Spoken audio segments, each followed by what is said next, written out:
it's Anthony here again. We're now on chapter 7, and in this episode we're going to cover a little bit to do with the kidney, and then I want to just have a brief explanation of this relationship between kidney, spleen and lung before we move on to some more in-depth information with focusing on some of the teachings of TCM from a basic perspective and some of sort of the philosophies behind it as well.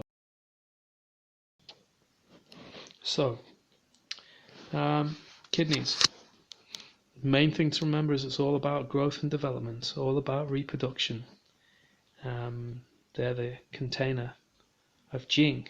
Jing is kind of an essence of life. From a Qigong perspective, and the classics see it as a kind of a raw fuel, almost like crude oil that needs to be refined. Within this Jing is, it can be, shall we say, it produces a yuan qi, Y-U-A-N. Yuan qi is this primordial, sort of primal energy. And part of this is circulated up to meet the lung to create Qing qi. I'd like to think in TCM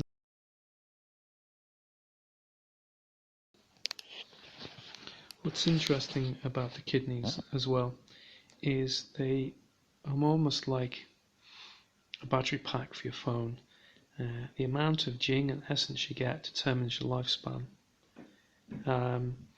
Some of the classic Taoists would retain their own semen, so practice non-ejaculatory sex as well so that they could protect their lifespan. Often the word Jing is synonymous with semen in Taoist classics.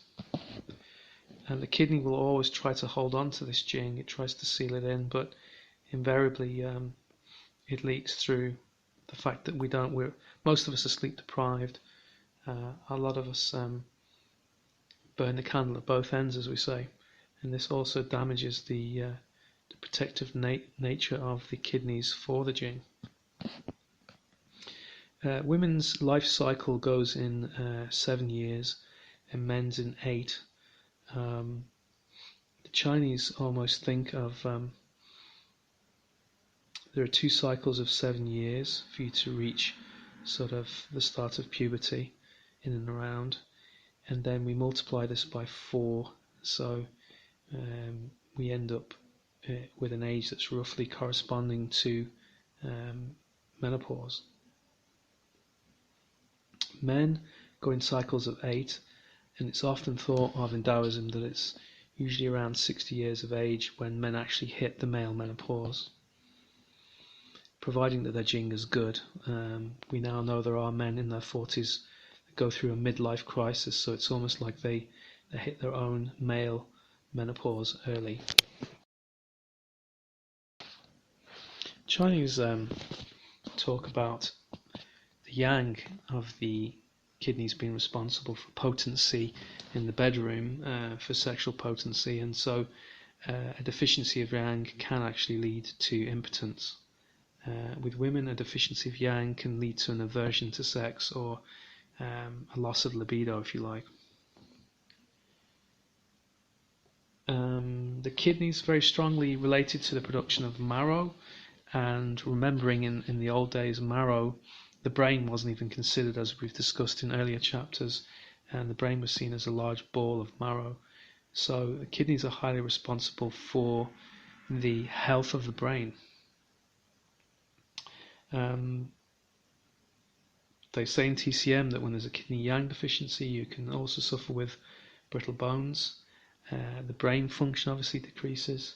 The hair on the head can decrease. The person is more prone to tinnitus and deafness because the kidney qi nourishes the ears, the ability for the ears to receive information. We all know that there's a lot of elderly people out there who become extremely deaf as they age. Tinnitus generally is considered quite a difficult thing to treat in Chinese medicine, and we look for 2 types, kind of a whistling, high-pitched, or a buzzing, sort of low-level hum. Now, different schools have different thoughts on this, but my teaching talked about the whistling as being more related to the kidney.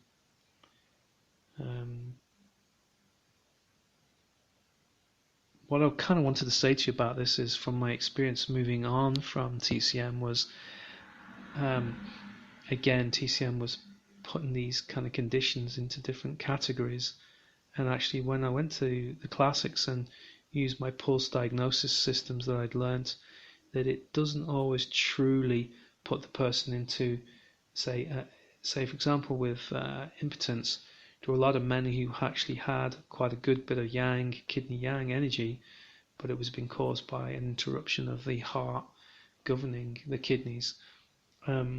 So while I love TCM for its simplification and its kind of categorization of these diseases, when you go on to look at the classical medicine, you realize there's actually could be a deeper rooted cause within that. So again, I like TCM, but I feel that it's a little bit compartmentalizing the work of the classics. That aside, a couple of other considerations is that the kidneys govern the orifices, particularly the posterior. So when the yang of our kidneys declines, we're more prone to incontinence.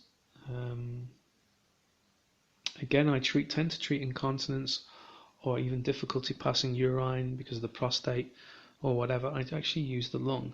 The lung has a really amazing effect over the urinary system.